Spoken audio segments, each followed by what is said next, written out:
Hello friends, welcome to mystery of science. आज हम आपका स्टार्ट करने वाले हैं एक नया वीडियो सीरीज जिसमें हम आपका पढ़ेंगे फूड। फूड के अंदर हम आपके इन पॉइंट्स को डिस्कस करेंगे। पहला पॉइंट है आपका improvement in food resources, plant and animal breeding and selection for quality improvement and management. Third point is use of fertiliser, manure, protection from pest and diseases and fourth one is organic farming. आज हम आपका focus करेंगे food की basics पे और आपका पहला point improvement in food resources. तो बेसिक्स आपका स्टार्ट करते हैं आज फूड से। तो पहला पॉइंट आता है हमारा food. What is the food? Food क्या होते हैं? फूड क्या होते हैं आपके? देखिए, फूड आपका क्या है? कोई भी सब्सटेंस आपको जो आप कंज्यूम करते हैं और उससे आपकी बॉडी को न्यूट्रिशनल सपोर्ट मिलता है, वो आपका फूड के अंदर आता है। देखिए, फूड हमारी बॉडी के सर्वाइवेंस के लिए बहुत ज़रूरी है। हमें जो एनर्जीज मिलती हैं जिससे हम क्या कर पाते हैं, आपकी जो बॉडी के जितने हमारे फंक्शंस हैं, जितने भी हमारे सिस्टम्स हैं, रेस्पिरेटरी सिस्टम, डाइजेशन एक्सेट्रा, जितने भी आपके बॉडी के फंक्शंस हैं जो हमें लिविंग रखने के लिए बहुत ज़रूरी है, वो सारे उन सभी को चलाने के लिए जो आपको एनर्जी प्रोवाइड होती है, वो सारा फूड की वजह से होती है। हमें जो मिलती है वो सारी आपका फूड की वजह से मिलती है। अब देखिए, आप किसको फूड कह सकते हैं और किसको आप फूड नहीं कह सकते हैं, ये चीज़ आपको यहाँ पे डिस्टिंक्ट करनी पड़ेगी। तो देखिए, आपके फूड के आपके 7 इसेंशियल कंपोनेंट होते हैं जो फूड के अंदर प्रेजेंट होते हैं: protein, fat, carbohydrates, vitamins, minerals, water and roughages. इन सभी पॉइंट्स को आप जानते होंगे। एक पॉइंट आपका यहाँ पे शायद किसी किसी को पता नहीं होगा, वो पॉइंट मैं आपका यहाँ पे डिस्कस कर देता हूँ। 7th point, roughage. देखिए, रफेज क्या होता है? आपका फाइबरस फूड होता है जो कि आपको सैलेड्स में मिलता है। जैसे आपके कुकुम्बर हो गया, ककड़ी जो होती है, या खीरा होती है, या फिर आपका मूली हो गया, गाजर हो गया, जो भी आपके जिनमें आपको फाइबर टाइप का दिखाई देता है, वो सारे आपके रफेजेस के अंदर आते हैं। गेहूँ का जो बाहर का छिलका होता है येलो कलर का, वो सारा आपका फाइबर होता है। और ये फाइबर हमारी बॉडी में क्या काम करता है, ये चीज़ भी मैं आपको बता देता हूँ। ये हमारी बॉडी में क्या होता है, आपका जो हमारी बॉडी को एक तो क्या करता है, आपका सपोर्ट देता है, यानी कि आपको जो मसल्स में ये आपका यूज़ होता है। साथ में आपकी बॉडी में जो एक्स्ट्रा कोलेस्ट्रॉल होता है, जो आपके आर्टरीज और वेन्स के अंदर जम जाता है, उसको साफ़ करने में रफेज बहुत आपका यूज़ होता है। तो जिन आदमियों को हार्ट से रिलेटेड प्रॉब्लम होती है, या फिर आपका आर्टरीज और वेन्स जो होती है, ब्लॉकेज होता है, उनको रफेजेस के फूड ज़्यादा रिकमेंड किए जाते हैं। तो रफेज का पॉइंट मैंने इसलिए आपका यहाँ पे क्लियर किया क्योंकि आपका बहुत सारे लोगों को पता नहीं होगा कि रफेज क्या होता है। इसको फाइबरस फूड कहते हैं आपका। तो अब देखिए, अब आपका एक एक पॉइंट को डिस्कस करते हैं।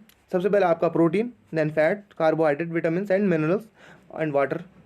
वाटर तो आप सभी को पता है वाटर क्या होता है आपका।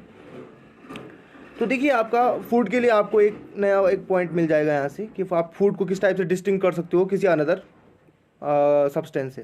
देखिए, कोई भी सब्सटेंस आपका, अगर उसमें आपका प्रोटीन मिल रहा है आपको, या फैट मिल रहा है, या कार्बोहाइड्रेट मिल रहा है, या फिर कुछ विटामिन मिल रहे हैं, या मिनरल्स मिल रहे हैं, तो आप उसको क्या कह सकते हो? फूड कह सकते हो। बट आपको यहाँ पे ध्यान रखना पड़ेगा कि आपका उस सब्सटेंस के अंदर किसी टाइप का टॉक्सिक नहीं होना चाहिए। अगर वो उसके अंदर टॉक्सिक है तो आप उसे एज अ फूड यूज़ नहीं कर सकते हैं, अनअदरवाइज वो हमारे लिए क्या हो जाएगा, हमारी जो लाइफ की जो बेसिक यूनिट्स हैं, जैसे आपकी सेल्स हो गए, उनको डिस्ट्रॉय करना स्टार्ट कर देगा हमारी बॉडी में जाके। तो आपको ये चीज़ें ध्यान रखनी है यहाँ पे कि आपके प्रोटीन्स वहाँ पे होने चाहिए, फैट्स होने चाहिए, कार्बोहाइड्रेट्स होने चाहिए और मिनरल्स होने चाहिए। अनअदरवाइज अगर इन सभी पॉइंट्स को छोड़ के, जो आपके 7 कंपोनेंट्स हैं, इन कंपोनेंट्स को छोड़ के अगर उसके अंदर बहुत सारी चीज़ें हैं लेकिन ये सारी चीज़ें नहीं हैं, तो वो हमारे लिए फूड की तरह हम उसको क्या नहीं कर सकते, यूज़ नहीं कर सकते, वो हमारे लिए फूड नहीं है। अब हम आपका आगे चलते हैं। अब आपका फूड को हम यहाँ पे डिवाइड करते हैं। देखिए, फूड को हम 2 पार्ट में आपका यहाँ पे डिवाइड कर सकते हैं, vegetarian food and non vegetarian food. अब देखिए, मैंने आपका यहाँ पे डिवाइड क्यों किया, ये सब तो आप जानते हैं, इतना तो सबको पता है कि शाकाहारी और मांसाहारी 2 टाइप के आपके क्या होते हैं, भोजन होते हैं। लेकिन मैंने यहाँ पे इसका डिवाइड करने का जो मेन आपका मेरा ये है मोटिव है, वो क्या है आपका, वो है आपका फूड रिसोर्सेज में जो हमने क्या करना है, इंप्रूवमेंट करना है, वो हमें 2 टाइप से करना पड़ेगा। एक हमें आपका वेजिटेरियन फूड्स के लिए आपका इंप्रूवमेंट करना पड़ेगा, और एक आपको नॉन वेजिटेरियन के लिए आपको इंप्रूवमेंट करना पड़ेगा। तो वेजिटेरियन फूड्स में आपका देखिए, वेजिटेरियन फूड्स के अंदर आपका क्या आता है, वेजिटेरियन फूड्स के अंदर आपका आता है जितने आपके क्रॉप्स हैं, जो आपकी फसलें हैं और आपकी ग्रीन वेजीज हैं, या फिर जो भी आपके प्लांट से रिलेटेड आपका आता है, या फिर आपका इसके अंदर एक चीज़ और ऐड होती है, आपका मिल्क। मिल्क भी आपका क्या है, वेजिटेरियन फूड के अंदर आता है, बट उसे हम आपका एनिमल से रिलेटेड रखते हैं, तो आपका उसको आपका क्रॉप के अंदर हम अभी ऐड नहीं करते हैं। उसके बाद आ जाता है नॉन वेजिटेरियन। नॉन वेजिटेरियन के अंदर हम जब इंप्रूव करेंगे आपका, तो हम किसको इंप्रूव करेंगे, आपके सारे के सारे जो एनिमल रिसोर्सेज हैं। एनिमल रिसोर्सेज जैसे आपका बकरी हो गया, भेड़ हो गया, जिनसे हमें क्या मिलता है, मीट मिलता है, या फिर चिकन हो गया आपका, जो मुर्गी हो गया, जो आपका पोल्ट्री पोल्ट्री से रिलेटेड आपका। उसके बाद एग हो गया, वो भी आपका पोल्ट्री से रिलेटेड है। देखिए तो ये आपका क्या है, नॉन वेजिटेरियन के अंदर आ गया। तो देखिए अगर हमें नॉन वेजिटेरियन को हमें इंप्रूव करना होगा, तो हम एनिमल्स की तरफ जाएंगे, और वेजिटेरियन फूड्स को अगर हमें इंप्रूवमेंट करना है, तो हमें क्रॉप से रिलेटेड क्रॉप्स को क्या करना पड़ेगा, इंप्रूवमेंट करना पड़ेगा। तो यहाँ से आपको दो पार्ट में हमें इसको डिवाइड करना पड़ता है कि एक आपकी क्या हो जाएंगे, वेजिटेरियन फूड्स हो जाएंगे, और एक आपका क्या हो जाएगा, नॉन वेजिटेरियन फूड्स हो जाएंगे।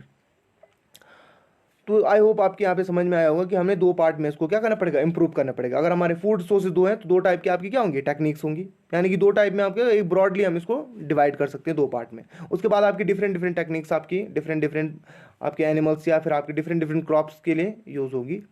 बट आपका जो मेन ब्रॉड आपका जो दो पार्ट में डिवाइड हो रहा है, वो यहाँ से इस टाइप से हम कर सकते हैं कि आपका एक वेजिटेरियन फूड और आपके का एक आपका non vegetarian food. But non vegetarian food में आपका बस एक एक्सेप्शन है आपका यहाँ पे, कि मिल्क को भी हमें एनिमल्स में ही क्या करना पड़ता है, डेवलप करना पड़ता है। एनिमल्स को डेवलप करके हम क्या करते हैं वहाँ पे, फूड आपका जो मिल्क होता है आपका, उसको डेवलप करना पड़ता है, मिल्क का जो कंटेंट है। अब आ जाते हैं आपका पॉइंट्स फिर से आपका जो हम डिस्कस कर रहे थे कि प्रोटीन्स क्या होती हैं और आपके फैट्स क्या होते हैं, प्रोटीन, फैट, कार्बोहाइड्रेट्स, इनके बारे में हम डिस्कस करते हैं।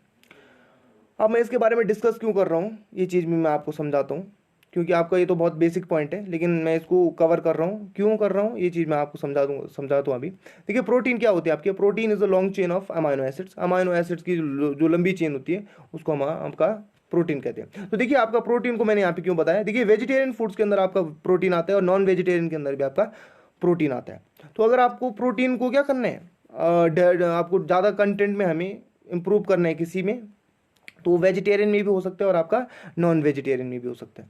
देखिए आपको प्रोटीन किससे मिलते हैं, नॉन वेजिटेरियन से मिलते हैं। जैसे आपका एग में आपका प्रोटीन होता है, आपका मिल्क में भी प्रोटीन होता है, जो हम एनिमल रिसोर्सेज के लिए बात करते हैं, भले वो नॉन वेजिटेरियन ही है, लेकिन हमें इंप्रूवमेंट किस में करना पड़ेगा, आपका एनिमल्स में करना पड़ेगा। अगर मैं आपका वेजिटेरियन फूड्स के अंदर आपका प्रोटीन की बात करता हूँ, तो वहाँ पर आपको आपकी जो पल्सेज होती हैं, दालें होती हैं, उनको आपको इंप्रूव करना पड़ेगा। तो इसलिए मैंने आपका यहाँ पे पॉइंट आपका प्रोटीन का पॉइंट लिया।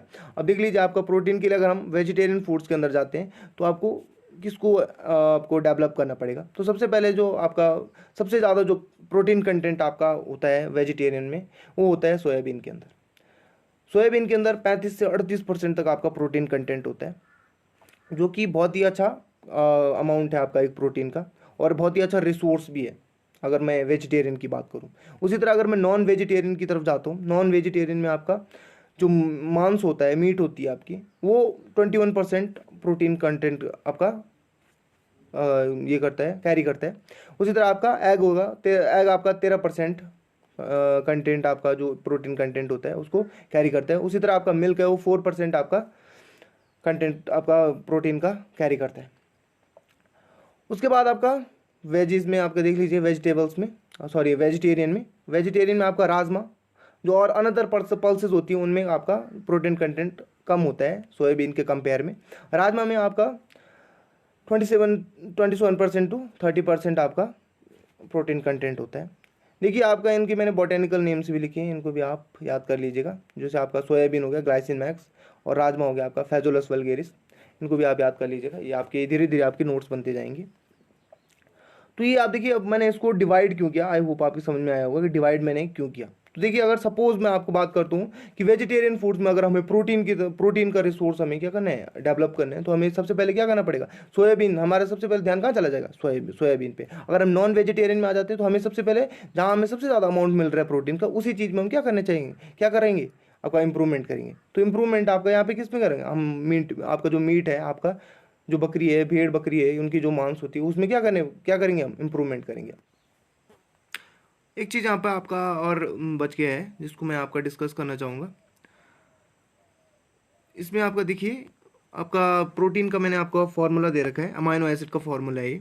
देखिए अमाइनो एसिड का जो फॉर्मूला है, ये जो आपका ये बेसिक यूनिट होती है आपकी प्रोटीन की, तो अगर आपके पास क्वेश्चन आता है कि आपका प्रोटीन की बेसिक यूनिट कौन सी होती है, तो आपको लिखना है अमाइनो एसिड। इस चीज़ को याद रखिएगा यहाँ पे कि आपका अमाइनो एसिड जो होती है वो क्या आपकी बेसिक यूनिट होती है किसकी, प्रोटीन की। अब देखिए प्रोटीन किस टाइप से आपका अमाइनो एसिड से बनती है, ये चीज़ मैं आपको यहाँ पे समझाने की कोशिश करता हूँ, कोशिश कीजिएगा समझने की। देखिए ये आपका अमाइनो एसिड है, देखिए इसी टाइप का एक दूसरा अमाइनो एसिड आएगा, देन अगेन एक अमाइनो एसिड आएगा, और इस टाइप से ये जुड़ते जाते हैं। आप किस टाइप से ये जुड़ते हैं, देखिए आपका एक पार्ट दिखाई दे रहे होंगे उसमें, इसमें दो फंक्शनल ग्रुप आपको दिखाई दे रहे होंगे, एक है आपका NH2, एक है आपका COH ग्रुप। NH2 ग्रुप हमेशा अगर आपका कोई दूसरा एक सेम इसी टाइप का क्या है आपका कोई दूसरी अमाइनो एसिड है, तो सपोज ये वाला पार्ट इसका NH2 ग्रुप है और ये आपका COH ग्रुप है, तो ये वाला COH ग्रुप हमेशा इस वाले NH2 ग्रुप के साथ ऐड होगा, और जो आपका COH ग्रुप है ये हमेशा इसके NH2 वाले ग्रुप के साथ अटैच होगा।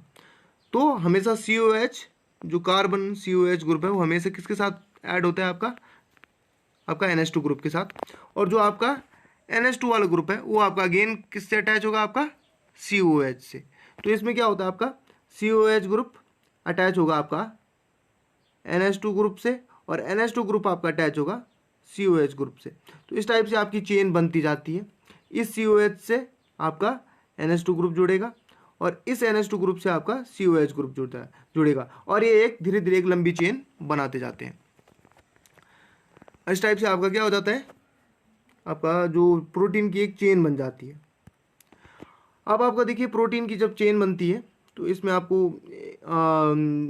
जो आपके छोटे छोटे सेगमेंट बनते जाते हैं, तो सेगमेंट आपको किस टाइप से नेम करने हैं। देखिए आपका एक छोटा सा सेगमेंट जब आपका बनेगा तो उसको सबसे छोटे सेगमेंट को बोलते हैं आपका पेप्टाइड, याद रखिएगा उसको आपको बोलें, जो सबसे छोटा सेगमेंट होगा आपका उसको बोलते हैं आपका पेप्टाइड। तब उसके बाद बहुत सारे पेप्टाइड जुड़कर आपका पेप्टोन बनाते हैं, और उसके बाद आपकी एक लंबी सी चेन बनती है जिसको हम प्रोटीन कहते हैं। तो ये आपका थोड़ा बेसिक था प्रोटीन के लिए, जिसको पता नहीं है वो आप लिख लीजिएगा, ठीक है। एक बार दोबारा मैं आपको बता देता हूँ, आपका बेसिक यूनिट होती है अमाइनो एसिड, कुछ अमाइनो एसिड जुड़कर एक छोटी सी चेन बनाते हैं जिसका नाम होता है आपका पेप्टाइड, और जो COH जो मैंने आपको अभी बताया कि जो आपका COH है उसके बीच में और आपका NH2 के बीच में जो बॉन्ड बनता है उसको भी आपका पेप्टाइड बॉन्ड कहते हैं।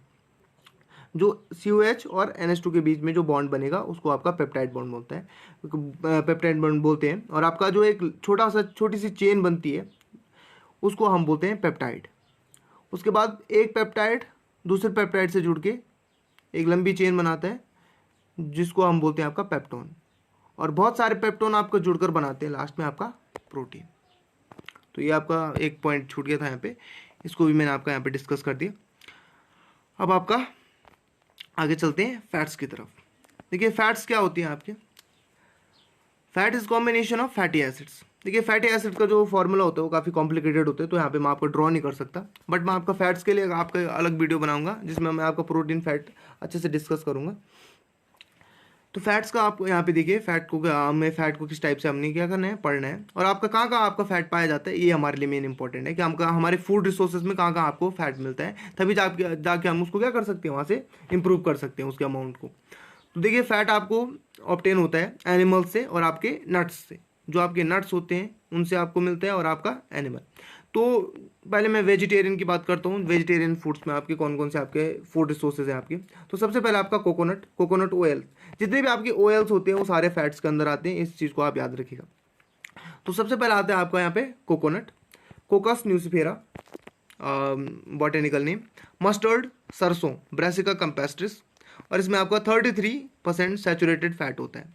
उसके बाद आपका मोल तिल, जिसको आपको बोलते हैं तिल का तेल आपका, उसमें भी क्या होता है, फैट्स होते हैं, और इसका जो आपका बॉटेनिकल नेम है ये आपका सीजमम इंडिका। अब जी एक चीज़ यहाँ पे आप ध्यान दीजिएगा, जो कोकोनट होता है आपका, जो उसमें 90% आपका लगभग क्या होता है, ऑयल होता है, बाकी 10% आपका उसका क्या होता है, जो आपका वो बोरा बच जाता है वो होता है आपका। उसके बाद आपका मस्टर्ड में भी आपका लगभग 90% ऑयल होता है। उसी तरह आपका सीजमम, आपको जो सीजमम इंडिकम है या मूल तिल है जो आपका, इसमें भी इसी टाइप का 90% तक होता है। लेकिन इसमें आपके जो ऑयल्स होते हैं वो डिफरेंट फॉर्म में होते हैं। देखिए मैंने आपका इस पे ब्रासिका कैम्पेस्ट्रिस के नीचे लिखा है 33% सैचुरेटेड फैट। 33% सैचुरेटेड फैट का मतलब है 33% उसमें ऐसा ऑयल है जिसके जो जो उसका कंपाउंड है उसके भी डबल बॉन्ड नहीं है, जिसको हम सैचुरेटेड फैट बोलते हैं, यानी कि they have no double bonds. उसके बाद आपका ओलिक एसिड होता है उसके अंदर, और बहुत सारे डिफरेंट डिफरेंट टाइप के एसिड्स होते हैं, फैटी एसिड्स जिनको बोलते हैं हमारा। तो डिफरेंट डिफरेंट आपके फैटी एसिड होते हैं जो अनसैचुरेटेड होते हैं, उनके अंदर डबल बॉन्ड्स होते हैं, और उनके जो स्ट्रक्चर होते हैं वो अलग अलग टाइप के होते हैं। इसलिए इसके अंदर जो मैंने एक फिक्स कंटेंट नहीं लिखा है कि फैट का इतना कंटेंट इसके अंदर होता है, क्योंकि इनके अंदर मोस्ट ऑफ जो कंटेंट होता है वो लगभग फैट होता है आपका। लगभग मैं बता रहा हूँ 90% तक आपका इसके अंदर क्या होता है, इन सभी के अंदर फैट होता है। बाकी आपका 10% इनके ऐस होती है, जो इनका लास्ट में आपका क्या हो जाता है, बच जाता है तेल निचोड़ने के बाद। तो ये जो आपका 33% आपका ब्रेसिक कंपेस्ट्रेस के अंदर सैचुरेटेड फैट है। बाकी जो आपका बचा हुआ पार्ट है उसमें के अंदर क्या होंगे, आपके ओलिक एसिड्स होंगे और अनदर फैटी एसिड्स होते हैं। तो ये चीज़ आपको यहाँ पे थोड़ी समझनी है।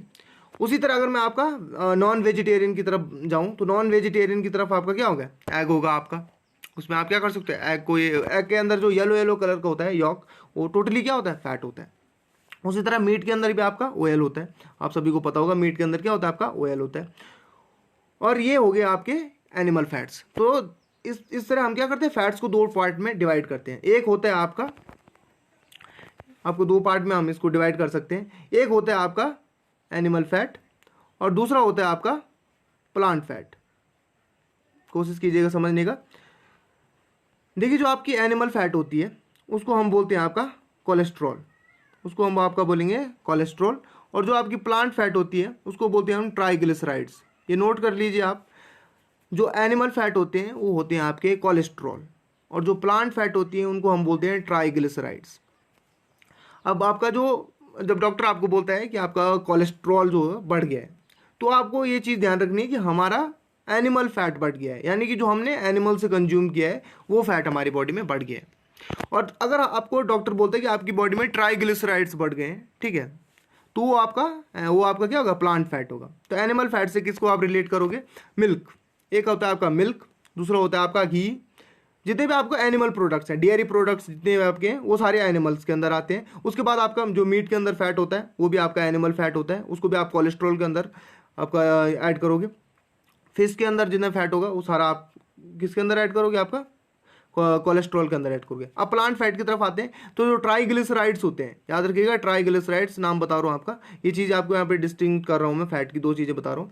देखिए जो प्लांट के अंदर ट्राइग्लिसराइड्स होते हैं वो आपका सरसों के तेल, कोकोनट ऑयल, तिल का तेल, या फिर सोयाबीन ऑयल, सोयाबीन का भी आपका ऑयल होता है। तो ये जितने भी आपके प्लांट से रिलेटेड आपके ऑयल्स हैं वो सारे के सारे ट्राइग्लिसराइड्स के अंदर आते हैं। आई होप आपकी समझ में आया होगा कि आपको किस टाइप से आपको यहाँ पे क्या करना है, इनके बीच में डिस्टिंक्शन करना है। तो आपके दो टाइप के फैट मैंने आपको बता दिया यहाँ पे, इस चीज़ को आप यहाँ पे समझने की कोशिश कीजिएगा। अब देखिए आपका आगे पढ़ते हैं, आपका कार्बोहाइड्रेट। अब कार्बोहाइड्रेट का सोर्स क्या क्या है हमारे पास, आपके पास धान है, राइस जिसको हम बोलते हैं, ओराइज़ सटाइवा, वीट गेहूँ, ट्रिटिकम एस्टिवम, कॉर्न मक्का, जिया मेज, उसके बाद आपका मिनरल्स एंड वाटर। तो देखिए कार्बोहाइड्रेट्स का मैं आपको बता देता हूँ। कार्बोहाइड्रेट्स आपका क्या होता है, शुगर का अमाउंट आपको कहाँ होता है, मिल्क के अंदर भी मिलता है।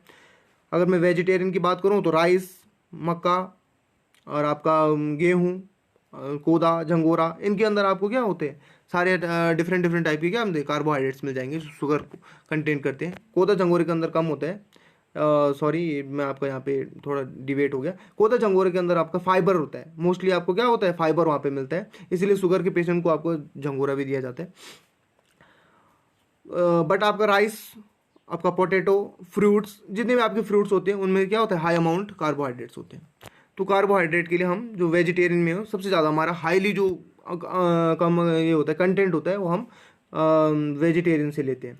आपका जो ये है जो मीट हो गया, आपका जो नॉन वेजिटेरियन है उनमें आपका कार्बोहाइड्रेट कंपैरेटिवली कम मिलता है वेजिटेरियन की, अगर कंपेयर हम वेजिटेरियन से कंपेयर करने पे। तो कार्बोहाइड्रेट के सोर्स आपके ये हैं, कार्बोहाइड्रेट के सोर्स बहुत ज़्यादा है, उसका जो आपका एरिया है वो बहुत ही ज़्यादा है, यानी कि बहुत ज़्यादा अमाउंट में आपका क्या वेजिटेरियंस में आपका कार्बोहाइड्रेट्स मिलता है। अब आपका मिनरल एंड वाटर के बारे में पढ़ लेते हैं। आपका देखिए वाटर जो होता है, बोलते हैं सब बोलते हैं मिनरल वाटर। देखिए मिनरल वाटर क्यों बोलते हैं, वाटर के अंदर आपके बहुत सारे मिनरल्स होते हैं जो हमारे लिए बहुत ही इसेंशियल होते हैं, जैसे आपका पोटेशियम, क्लोराइड, कैल्शियम, आयोडीन, इस बहुत सारे आपके डिफरेंट डिफरेंट टाइप के आयंस आपको वहाँ पे मिलते हैं। आयंस यानी कि जो मिनरल्स होते हैं, मिनरल्स आपके सारे के सारे आयंस ही होते हैं। उसके बाद मिनरल्स हमें मिलते हैं वेजिटेबल से, जो आपकी डिफरेंट डिफरेंट टाइप के वेजिटेबल्स हैं, क्योंकि जितने भी आपके वेजिटेबल्स होते हैं वो सारे के सारे क्या होते हैं, मिट्टी से कंजप्शन करते हैं, और मिट्टी से जितना भी मिट्टी के अंदर, सॉइल के अंदर जितने भी आपके आयंस होते हैं या फिर आपके मिनरल्स होते हैं, वो सारे क्या होते हैं, आपकी वेजिटेबल्स तक पहुंच जाते हैं। तो वेजिटेबल्स आपके लिए बहुत ही ज़्यादा अच्छा सोर्स होते हैं मिनरल्स का। अब एक चीज़ मैं यहाँ पे और मेंशन करना चाहूँगा, देखिए बहुत लोग क्या कहते हैं कि आयोडीन जो आता है, आप जो आयोडीन मिलता है आपको सिर्फ सॉल्ट से मिलता है। ये आपका एक मिसअंडरस्टैंडिंग है। देखिए आपका जो आयोडीन होती है वो सिर्फ आपका सॉल्ट से नहीं मिलती है। आयोडीन आपको हर आपके डिफरेंट डिफरेंट जो आपकी वेजिटेबल्स होती हैं उनमें आपको मिलती है। ये बस कॉमर्शियली आपका जो लोग कॉमर्शियली पॉइंट ऑफ व्यू देखता है अपना, और सॉल्ट के बेसिस पे आपको लूटा जा रहा है कि सॉल्ट में ही सिर्फ आपका क्या होता है, आयोडीन होता है। ये आपका जो आयोडीन होता है वो आपको अनदर सोर्सेज से भी मिल जाता है। तो आपका सोर्स देख लीजिए, आपका वेजिटेबल, वाटर एंड सॉल्ट्स, ये तीन आपके आपके क्या है, बेसिक आपके इसके सोर्सेज हैं जिनसे हम आपका मिनरल और वाटर आपका क्या कर सकते हैं, ले सकते हैं। तो अगर सपोज मैं आपको मिनरल्स के ये बोलता हूँ, मिनरल्स के लिए आपको इम्प्रूवमेंट करना है कि हमें ज़्यादा से ज़्यादा किसी वेजिटेबल से आपका क्या मिले, मिनरल्स मिले, तो हम आपका क्या होंगे, वेजिटेबल्स पे ज़्यादा डिपेंड करेंगे, क्योंकि आपका वेजिटेबल्स से सबसे ज़्यादा हमें क्या मिलते हैं, मिनरल्स मिलते हैं। जैसे आपके ब्रोकली आपने सुना होगा, ब्रोकली में काफ़ी ज़्यादा अमाउंट में क्या होते हैं, विटामिन और मिनरल्स होते हैं, इसलिए हम उसको क्या करते हैं, कंज्यूम करते हैं जब मिनरल्स की कमी या विटामिन की कमी हो जाती है। और आपकी जो ग्रीन वेजीज होती हैं वो उनको भी हमें क्या किया जाता है, रिकमेंड किया जाता है जब मिनरल्स की कमी हो जाती है बॉडी में। अब आपका आगे चलते हैं विटामिन्स पे। देखिए विटामिन्स में आपका एक अलग सेपरेट वीडियो बनाऊंगा जिसमें विटामिन्स के डिजीजेस, सोर्सेस, ये सारी चीज़ें आपका डिस्कस होंगे, और खासकर आपको वहाँ पे डिजीजेस पे मोस्टली मैं आपका बात करूंगा, जो भी डिफरेंट डिसऑर्डर्स आ जाते हैं विटामिन्स की वजह से, वो सारे वहाँ पे डिस्कस करूंगा। पहला पॉइंट देखिए आपका विटामिन्स, विटामिन ए जिसका आपका कंपाउंड होता है, कंपाउंड का नाम है रेटिनॉल।